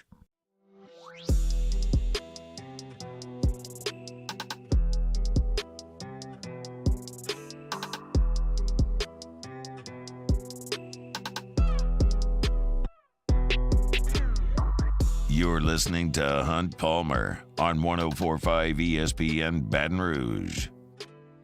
This February, 104.5 ESPN and Citizens Bank and Trust are here to offer you a holiday rebate to the tune of $2,000 in cash. We'll also be selecting a local prize winner to receive $1,000 in cash. So sign up now at 1045ESPN.com. Citizens Bank and Trust brings you the poll question each and every day here on the Hunt Palmer Show and throughout our shows on the network. Today's Citizens Bank poll question of the day regarding the Saints. Understanding the Saints' current situation, who would you like to see at quarterback next year? Andy Dalton, Jimmy Garoppolo, or a first rounder? I had a feeling this was going to happen. 9% say Andy Dalton, 32% say Jimmy Garoppolo, and 59% of you say a first rounder. That means you're probably going to have to mortgage some draft capital and rip up a lot of the pieces that could help your roster overall to try to go get a quarterback probably in the middle of the first round that's not Bryce Young or not C.J. Stroud, probably not even Will Levis, maybe Anthony Richardson, which I think would be a disaster. So I would disagree with the good folks who voted in the poll, but hey, the poll speaks, and the poll says you want a first rounder. Let's play some Take It or Leave It, Taylor Sharp. Yeah, let's do it. Puxatawny Phil, take it or leave it. Let's take him or leave him. I'm going to leave Puxatawny Phil. I don't know if there's some sort of charitable draw to this now, or I don't know what the entire thing is. I don't really judge my weather forecasts or impending outfits on a varmint who comes out of the ground. I like the movie Groundhog Day. I don't really have a use for it as a quote-unquote holiday or event. I don't live in Puxatawny, Pennsylvania, and I honestly don't know what all goes on up there, but I could do without the entire thing, quite frankly. I don't need it. This is the most Alabama thing you'll hear today. Well, maybe. They have Sand Mountain Sam in Sand Mountain, Alabama. It is a groundhog version, but it is a possum. I mean, that's He used to announce on the radio, but then they said owning a possum was illegal in Alabama, so now they go find him in the wild. Yeah, it's a real thing. Should we get a nutria to do it down here? Is that something that we It's need a to look good one. into? A crawfish, maybe? Yeah, okay. Crawfish probably going to burrow under pretty quick, so I don't think we should expect any spring if we go to a crawfish. Wide receiver Anais Smith has announced he'll return for a 5th season in College Station. I don't know who likes College Station that much. The Aggie offense will thrive in 2023. Take it or leave it. It depends on what you mean by thrive. Look, here's the deal. It took them 2 months. 2 months to go from Jimbo's the worst, program's toast, Woodward killed us, Jimbo's an idiot, will never score any points, to totally flipping the thing around, saying we got a generational quarterback, we got an offensive coordinator, Anais is coming back, we got Moose Muhammad, we got Stewart, we're going to be great again. It took 2 months. I need more misery than that. That's all I'm saying. So I think their offense is going to be decent next year. It's going to be better than it was this past year. It'd be hard to be any worse, except for the LSU game. But I'm bummed out that Anais is coming back. I would love him to chase his dream of playing professional football. Unfortunately, he wants to go play in front of the cadets or whatever those things are called. So whatever. Next. All right, more Alabama on tap for you because I know you love them. Mm-hmm. Alabama is reportedly pursuing Tommy Rees as its next offensive coordinator. Take it or leave it. Interesting. Obviously, he turned LSU down last year when Brian Kelly, I think, was very, very interested in him joining him. He's an alum, but is he ready to make the jump? Obviously, he did not have a year of working under Marcus Freeman when he made that decision initially. Does he want to do it? I don't know what he thinks about the quarterback situation at Alabama. I think Tommy Rees is a fine offensive coordinator. I think he'd do a good job, as most people do in Alabama, because you got so many toys to play with. But I'll take it. I think take it. There's a real chance that once a report gets out that that's who they're zeroing in on, that's probably the guy. Okay, speaking of reports, let's flip to the other side of the ball. Alabama is reportedly interested in hiring Todd Grantham as its defensive coordinator. Take it or leave it. That's proof to me. If they hire him, it's like you look at a bag of chips and you pick the biggest ones out and then eventually you run out of chips in the bag and that's just what you're left with. He's got to be the last guy Saban hasn't hired. I think he's hired every Southeastern defensive coordinator that's ever been, and Grantham would be like the last one. I think Grantham did a horrible job at Florida. Yeah, they didn't have the talent that he would generally have, but they couldn't stop anybody. Frequently just blitzing and just getting cooked over the top. Couldn't stop a simple... LSU ran the same play 500 times in a row with Ty Davis-Price 2 years ago, and they never stopped it. It was amazing. I think he stinks. I would love it if they hired him. That'd be great. He's already an analyst over there. They're trying to hire Jeremy Pruitt. I don't know if they can do it based on the allegations and now the sanctions that have been levied with the stuff that went on at Tennessee. So I don't know how that's going to end, but Todd Grantham, I think, stinks, so I'd love it if Saban hired him. All right, last one. It was reported that Josh Allen was sitting out of the Pro Bowl because of an injury. Mm-hmm. That may not be the case because he is playing in the Pebble Beach Pro-Am, playing golf over the Pro Bowl. Take it or leave it. Take it every day. I'll take it. Playing Spyglass, playing Monterey Peninsula Country Club, playing Pebble. That kicks everything out of the skills competition at the Pro Bowl with Derek Carr and Tyler Huntley. I might rather play Pebble Beach than play in the Super Bowl. I'm kidding, people. I would rather do it, but that's not really indicative of the real way you should feel. I'm certain Josh Allen would like to play at the Super Bowl. The Pro Bowl, absolutely not. Tee it up at Pebble. Can't wait to get home and watch a little action over from Pebble this evening. Should be a fun weekend. The field kind of sucks, but the course is gorgeous, and I like it a lot. So I'll be watching some golf over the weekend. That'll do it here for a Thursday edition of the Hunt Palmer Show. Excited for tomorrow's show. I'm going to try to get a guest from D1 Baseball to come talk some SEC baseball. Going to get you ready for LSU scrimmages over the weekend on the baseball field, as well as get you ready for LSU and Alabama, which should be a pretty quick preview, I would imagine. Pels, they're going to get on a winning track anytime soon. We'll see that, but that'll be on tomorrow's show. If you missed any of today, catch it on demand. 1045 ESPN Baton Rouge, 1045ESPN.com. Find the on-demand page and all the shows listed there. Go to Apple Podcasts, go to Spotify, go to YouTube. All of our stuff uploaded each and every day. Open the show today with my reaction to LSU and Missouri. Little bit on what we saw last night and a little bit more on, hey, if you're still locked into this team, what can you look for moving forward? That's what I gave you at the top of the show. Saints quarterback carousel. What should they do? What shouldn't they do? Did that at 1:15. Trey Morgan, where's he going to play? Well, he's going to play at first, but I told you why. At 1:30, a little bit of Thatcher Hurd. Great news. He's donating some NIL money to charity as well. Iowa's offense is a total joke, and I made a joke of it at the end of the hour. Enjoyed that. Hour number 2, SEC basketball power rankings, Saints defensive coordinator talk, and some SEC recruiting stuff as well before take it or leave it. Jimmy Ott's Game Time coming to you tonight at 6 to 8 p.m. Matt Moscone about to drive you home on AFR. See you tomorrow for a Friday edition. Same time, same place. 1 to 3 on 104.5 ESPN Baton Rouge.